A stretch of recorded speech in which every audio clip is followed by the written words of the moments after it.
Olá pessoal, meu nome é Eduardo, seja bem-vindo ao canal. Nesse vídeo nós iremos começar a nossa análise do livro História Sagrada, o Povo Bíblico, de Daniel Hopes, que foi um historiador francês e que tem essa coleção de tratar aí a história desde o período da Antiguidade, das histórias relatadas no Antigo Testamento, passando pela história de Jesus Cristo e depois com a história da igreja até o momento atual. Então, se for analisar todos os volumes, são 12 volumes em que o autor Daniel Hopes percorre toda a história aí basicamente de quase 4.000 anos.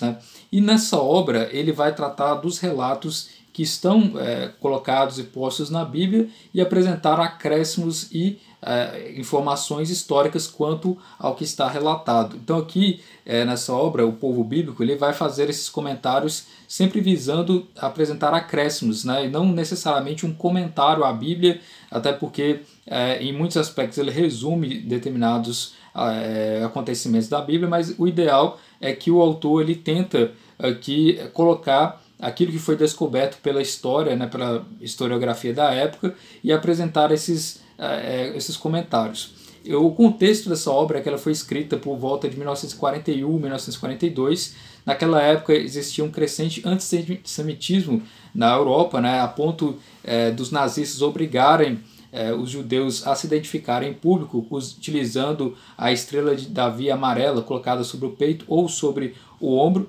E o próprio autor Daniel Hopes, que é um historiador francês, ao saber dessa atitude contra os judeus, ele decidiu então escrever essa obra, O Povo Bíblico, como uma certa resposta ao antissemitismo da época. E poucos dias antes da invasão da França, essa obra foi publicada, mais ou menos 20 dias antes da França ser invadida pelos nazistas. E quando os nazistas invadiram a França, a Gestapo, que é a organização daquele governo, percebeu a publicação dessa obra, eles acabaram então apreendendo e queimando e destruindo as placas dessa obra, justamente porque é um conteúdo que trata do Antigo Testamento, trata sobre o povo bíblico, e para os nazistas isso não era aceitável.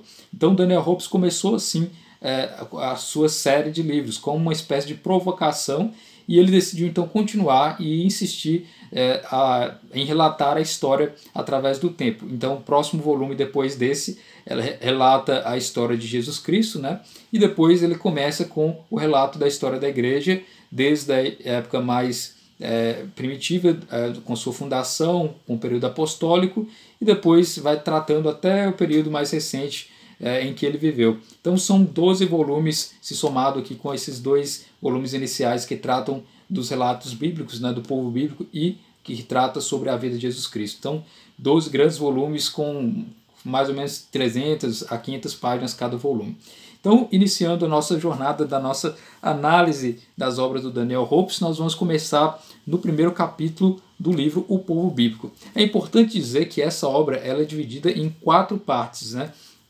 A primeira parte ela vai tratar sobre os patriarcas, apresentando aqui um pouco do histórico de Abraão, a vida patriarcal e sobre as tradições da época. A segunda parte trata sobre Moisés e Canaã. A terceira parte fala da glória ao exílio. E a quarta parte fala sobre o judaísmo e messianismo. Essa obra não tem a finalidade de substituir a Bíblia, ou apresentar aqui informações que sejam tão detalhadas quanto o que está no relato bíblico. Ela visa, na verdade, apresentar acréscimos históricos, as descobertas da época e aquilo que pode ser complementar ao estudo, especialmente ao estudo daqueles que estão analisando os vários trechos e aspectos históricos da Bíblia. Então, por isso, é uma obra que o próprio autor enuncia e diz que é uma obra introdutória a essa temática do estudo da antiguidade e relatos bíblicos. E aqui temos o primeiro capítulo, que já inicia a primeira parte que trata sobre os patriarcas. O primeiro capítulo tem como título A Missão de Abraão. E aqui ele vai narrar justamente a história de Abraão. E por que o autor ele não menciona os 11 primeiros capítulos da Bíblia? Porque a história de Abraão está apreendida, está posta nos capítulos 12 a 25 da Bíblia, do livro de Gênesis.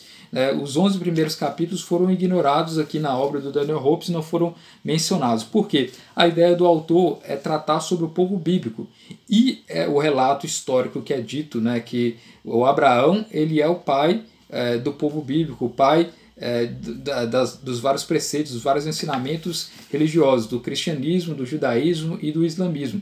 Então, por isso, ele inicia a sua narrativa com Abraão, que tem aí, a partir do capítulo 12 do livro de Gênesis, os seus relatos. Então, por isso, ele trata desses vários aspectos, apresentando um pouco das descobertas históricas naquele período. É importante dizer também que há toda uma controvérsia sobre a datação, para estabelecer em qual época necessariamente Abraão teria vivido, se seria no ano de 2000 mais ou menos antes de Cristo, ou se seria 1700. Há uma controvérsia historiográfica quanto a isso. O autor ele diz que provavelmente estava num período bem próximo à época do imperador ou rei, Hammurabi, que foi um rei da Babilônia que estabeleceu uma série de normas e organização quanto ao Império Babilônico.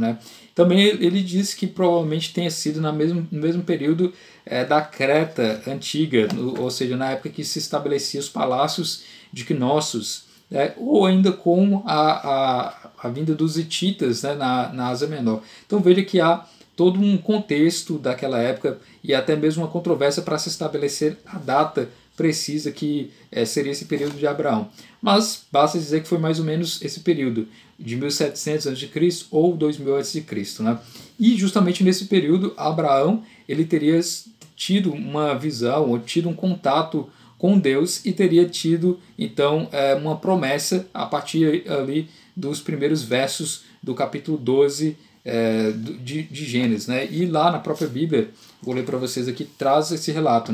Deus disse a Abraão: parte para longe de tua pátria, de teus parentes e da casa do teu pai, e dirige-te ao país que eu te indicar, pois de ti farei uma grande nação, hei de abençoar-te e engrandecer teu nome para que sejas uma bênção. Abençoarei os que te bendisserem e amaldiçoarei os que te amaldiçoarem. Em ti serão abençoadas todas as nações da terra. Então a promessa dada por Deus a Abraão em que ele deveria se deslocar. Então ele tinha um chamado de Deus, um chamado religioso, e deveria se deslocar de onde estava para outro lugar e para enfim encontrar uma terra prometida. É importante dizer que o Abraão ele tem sua origem uma pequena vila chamada Ur, e ele sai de Ur e vai para outra localidade chamada Harã, e ali ele se estabelece durante um tempo. Ele convence o pai dele ele é um idólatra, que cultuava os vários deuses daquela região, e Abraão ele pode-se dizer assim como sendo o primeiro a acreditar no monoteísmo, como um Deus único. Mesmo ele não tendo uma plena compreensão naquele período, ele convence os seus familiares a embarcarem nessa jornada, se deslocando daquele lugar.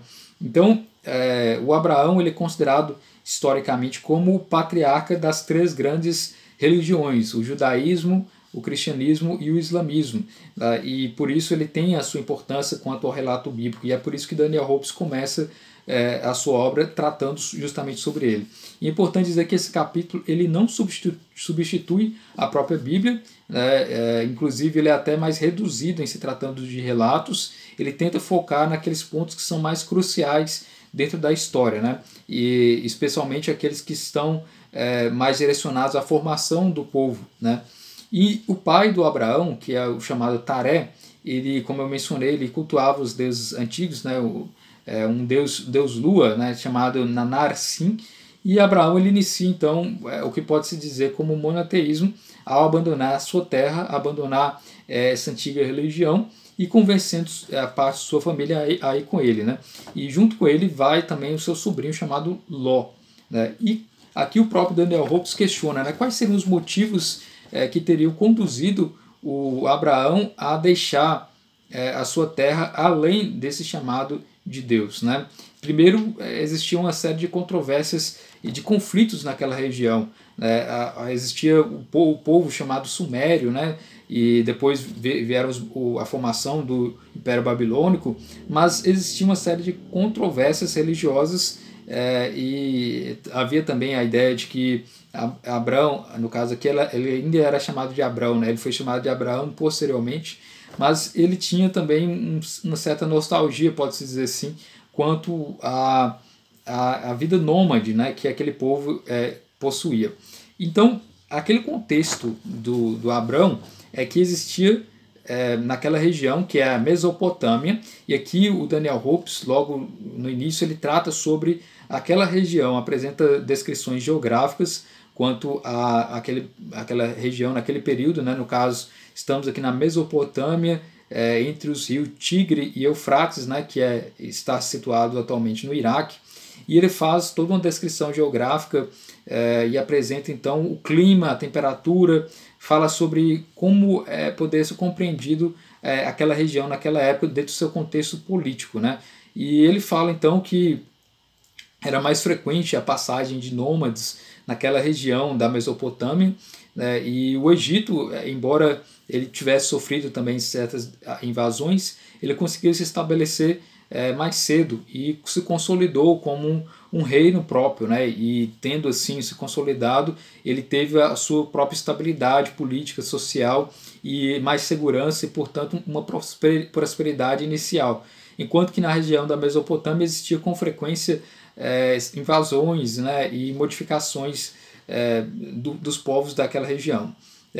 E ele fala então sobre a civilização da Mesopotâmia, né? Ele fala sobre a arqueologia que foi desenvolvida no século XIX, e até aquela época do Daniel Hopes, 1943, a arqueologia ainda estava em um grande estudo quanto aos períodos da antiguidade, especialmente nesse período da Mesopotâmia, né, com várias descobertas arqueológicas. E ele fala então dos primeiros povos que viviam naquela região, os sumérios, que dominaram a região ali por volta de 3.500 a.C., e eles desenvolveram várias coisas interessantes, como a irrigação, a plantação, dentre princípios jurídicos, né, os primeiros mitos. Então os sumérios estavam ali naquela região e iniciando. E eles dominavam as primeiras cidades também, né, a cidade de Ur, Lagash, Uruk, e a questão toda é que entre os sumérios não havia uma certa unidade, né, embora vários povos importantes começaram a surgir, como por exemplo os fenícios, né, que é uma corrente aqui dos povos semitas, mas não existia uma unidade nem entre os sumérios e nem entre os povos semitas, né, eram vários povos que se subdividiam. E os sumérios começaram a chegar naquela região por volta aí de 3.000 a.C., né? Então, quando Abrão ele veio ao mundo nessa Mesopotâmia, era um mosaico de vários povos, né? Vários pequenos estados, pequenas cidades divididas entre os sumerianos, acádicos, né? Dentre outros grupos, e eles eram meio que inimigos entre si, havendo sempre conflitos, né? Em Ur, que era onde inicialmente vivia Abrão, né, havia a prática de vários sacrifícios humanos, segundo relata Daniel Hopes, e para especialmente honrar os deuses e os reis, né. Ele dá como prova disso as escavações naquele período que foram encontrados vários cadáveres de reis, de pessoas poderosas, né, e ao redor desses cadáveres existiam aí, vários servos sacrificados, provavelmente teriam tomado veneno em sacrifício àquele rei que havia falecido ou em sacrifício a alguma divindade, né? E possivelmente então Abrão ele teria se deslocado também tendo em vista esses sacrifícios humanos, né? E há a ideia também de que Abrão seria um dos primeiros que teria substituído esse sacrifício humano pelo sacrifício do animal, no caso aqui o sacrifício do carneiro. É interessante dizer também que o Daniel Hopes ele dá o contexto dizendo que aquele período é bem próximo ao período que viveu Hammurabi, né? Hammurabi foi aí o rei dos amorreus e ele foi considerado um dos grandes poderosos aqui da formação do Império Babilônico, né? Com a unificação dos povos da Mesopotâmia, uma formação do Império na chamada Babilônia e também instituição de uma lei mais sólida com o chamado Código de Hammurabi, que atualmente se encontra no Museu do Louvre, né, que é um grande monumento antigo, onde está escrito ali as leis daquele período do Código de Hammurabi. E ele também propôs uma unificação religiosa, especialmente aqui com o ídolo supremo Marduk, né? Então, o próprio Daniel Hopes especula, né? Ele questiona, será se a política adotada pelos povos babilônicos, né, no caso de Hammurabi, teria influenciado então a decisão de deslocamento de Abrão, né, para sair justamente de onde ele estava para outras regiões? Possivelmente pode ter sido também um dos motivos, além do próprio motivo religioso, né, do chamado de Deus. E ele fala então sobre o clã de Taré em marcha.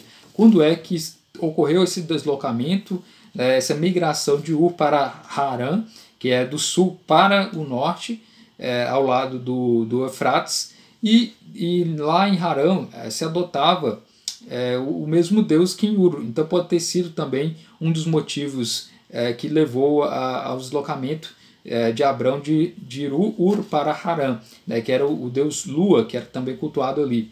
E em Harã oferecia uma maior prosperidade quanto ao clima, quanto a chuvas, né, havia montanhas, e Taré acabou falecendo justamente, que era o pai de Abrão, acabou falecendo, e Abrão acabou se tornando então o patriarca. E ele tomou então outra decisão, que é a decisão de se deslocar de Harã, que estava ao norte, para o sul, buscando a terra de Canaã. E essa terra de Canaã que seria a chamada Terra Prometida, colocada ali no Gênesis, no capítulo 12, no versículo 7. Né? Então, dito aqui, né?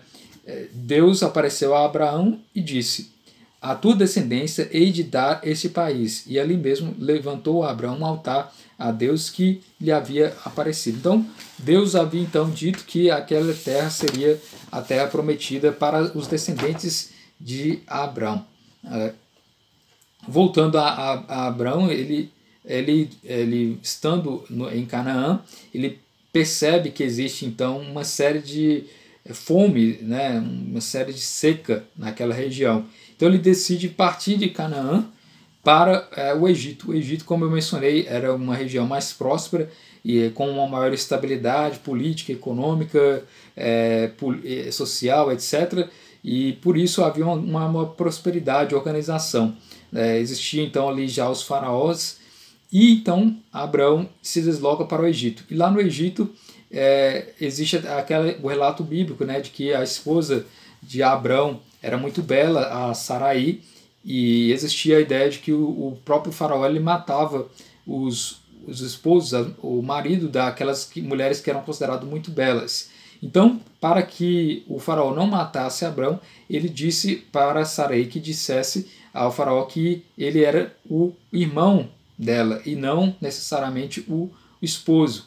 E assim o próprio faraó acabou adotando aqueles que estavam ali e tratou muito bem Sarai por ser muito bela e tratou de presentear Abrão com vários presentes, com várias ofertas para ele. Acabou que o próprio faraó percebeu que Abraão, na verdade, era o esposo, o marido de Sarai, e ocorreu uma certa maldição para o faraó, que depois decidiu então fazer com que Abraão e Sarai fugissem, saíssem dali sem maiores delongas e sem algo que fosse prejudicial a eles. Então, ocorreu esse relato aqui desse deslocamento para o Egito e depois a volta de Abrão para Canaã novamente, né? E temos aqui também um relato de que ele voltando para Canaã, ele teve um certo momento de prosperidade, e dentro desse momento de prosperidade ocorreu uma divisão de terras com o seu sobrinho Ló, que foi para a região de Jordão, enquanto que Abraão ele foi para a região perto de Hebron. Isso aqui está relatado no capítulo 13 do livro de Gênesis, né?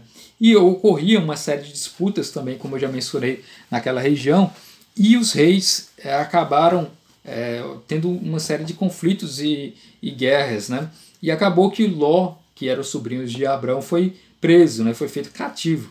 E Abrão, então, ele se reuniu com alguns dos seus homens e durante a noite, durante a madrugada, invadiu o local onde Ló estava preso e o libertou, né?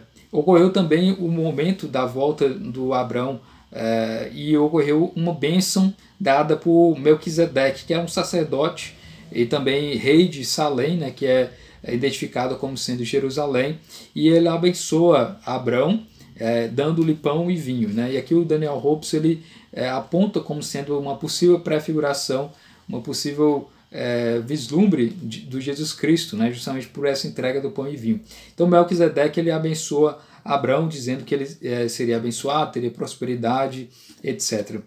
Logo em seguida nós temos a parte quanto à aliança. Nesse capítulo, Daniel Hopes ele vai tratar sobre a promessa dada por Deus a Abrão, da promessa de ser o pai e sua descendência povoaria o mundo, né? Ele seria pai de incontáveis números de pessoas, né? Maior que a quantidade que se poderia contar das estrelas, porém o próprio Abrão ele não tinha filhos, né? E a sua esposa Saraí já se encontrava em idade mais avançada. E mesmo havendo essa promessa, né, dada por Deus, então Saraí ela decide fazer algo um pouco mais pragmático e decide chamar a escrava Agar, fazer com que Abrão tenha relações com ela, e tendo relações com ela teria gerado então a sua descendência que iria povoar o mundo, né? Então acontece que o próprio Abrão faz isso a pedido de Saraí, e ele tem com sua escrava Agar o filho Ismael. E esse Ismael, que seria então o antepassado, né, o precursor aqui dos povos árabes, né? E mesmo assim Deus ainda se manteve na promessa da aliança com Abrão, né, e solicitou, né, que foi solicitado que ele mudasse de nome, e ele passou a chamar de Abraão, que significa pai de uma multidão, e Saraí mudou para Sara, né? E ocorreu então uma visita a Abrão de três homens, três visitantes, que alguns consideram como sendo anjos ou consideram como sendo profetas, e eles dizem que Abraão teria então um filho com a própria Sara, né? E logo depois o próprio Abraão ele faz atos que dão relatos aqui como sendo da origem do povo hebreu, né? No caso aqui ele faz os ritos religiosos quanto à circuncisão, que era uma prática que já era adotada por povos anteriores, mas que passa a ser algo marcante para o povo bíblico, né? A circuncisão é algo que está no rito logo ao nascer a criança, ela é circuncidada, né? Cortando ali partes da genitália do homem, né? E anuncia então que o próprio Abraão teria um filho com Sara, e logo depois nós vemos o relato quanto à destruição de Sodoma e Gomorra, né, que é um momento trágico nessa história, onde essas cidades, Sodoma e Gomorra, se encontravam em pecado, né, em uma grande desordem, e acabou que foi destruída, e tendo esse anúncio dado aqui por esses três visitantes a Abraão. E aí ocorreu também os relatos, né, disso também está detalhado na Bíblia. O próprio Daniel Hopes ele não dá muitos detalhes quanto a esse momento, mas diz que isso é algo relatado justamente na Bíblia como sendo a destruição de Sodoma e Gomorra, e lá existia uma série de possibilidade de ter ocorrido aqui um acidente ou uma destruição por meio de vulcão, né? Existia essa possibilidade, mas esse relato ainda é um pouco evasivo aqui na obra do Daniel Hopes, né? Ele passa bem rápido nessa passagem. E logo em seguida ele fala sobre a última prova do Abraão, como sendo a promessa de Deus em relação a ele. Ele é testado várias vezes, né? Ao longo dessa história toda, ele tem uma série de testes, e logo em seguida ele tem o filho, Isaac, esse sim considerado como sendo seu primogênito com sua legítima esposa. E sendo Sara sua legítima esposa, nós temos uma série de disputas com Agar, que era a concubina, a escrava concubina do Abraão. E aí ocorre então de que, dentro dessa disputa entre as mulheres, Abraão decide que deveria enviar Agar e seu filho Ismael para o deserto. E chegando ali no deserto, eles passam por grandes necessidades, né, por falta de água, de alimentação. Um anjo aparece para Ismael e o promete também como sendo um dos patriarcas, né, de outros povos, especialmente aqui os povos árabes, né, que os islâmicos consideram Ismael como sendo então o seu predecessor. E logo em seguida nós temos o teste de Abraão quanto ao sacrifício, né, de Isaac, depois o arrependimento, de certa forma, de tentar fazer isso, né? E também o perdão dado por Deus, e também a própria demonstração de que o Abraão ele era um servo fiel, né, de Deus. Então ele é perdoado de suas atitudes, e também ele é glorificado como sendo alguém que estava disposto a sacrificar o próprio filho em prol aí da promessa dada por Deus. Então, ocorreram essa série de testes, e ele se demonstrou como sendo então o próprio patriarca fiel a Deus, e que através aqui do seu deslocamento, né, da sua atuação, ele iniciou o povo bíblico, né? Abraão então ele morre em Hebron, e Isaac herda tudo, né, como sendo primogênito. Os outros filhos do Abraão herdam algumas indenizações, mas Isaac foi considerado seu filho legítimo e se consolidou aí como o próximo patriarca, o próximo líder religioso e próximo líder daquele povo. Então ele trata aqui basicamente de um relato resumido do que está na Bíblia, e apresenta alguns pontos quanto à história. Então é isso, esse é o primeiro capítulo do livro O Povo Bíblico. Espero que você tenha gostado dessa análise, desse capítulo. O recomendável é que você leia os capítulos da Bíblia, especialmente o capítulo 12 até o capítulo 25, e leia também o capítulo aqui da obra do Daniel Hopes como complemento. Nisso você vai ter aqui uma noção de todo esse relato que eu mencionei, que é um relato bem interessante, bem longo, mas que trata então dessa história do patriarca Abraão, né, com o patriarca das 3 grandes religiões monoteístas, né, o judaísmo, o cristianismo e o islamismo. Então é isso, muito obrigado pela atenção, até a próxima.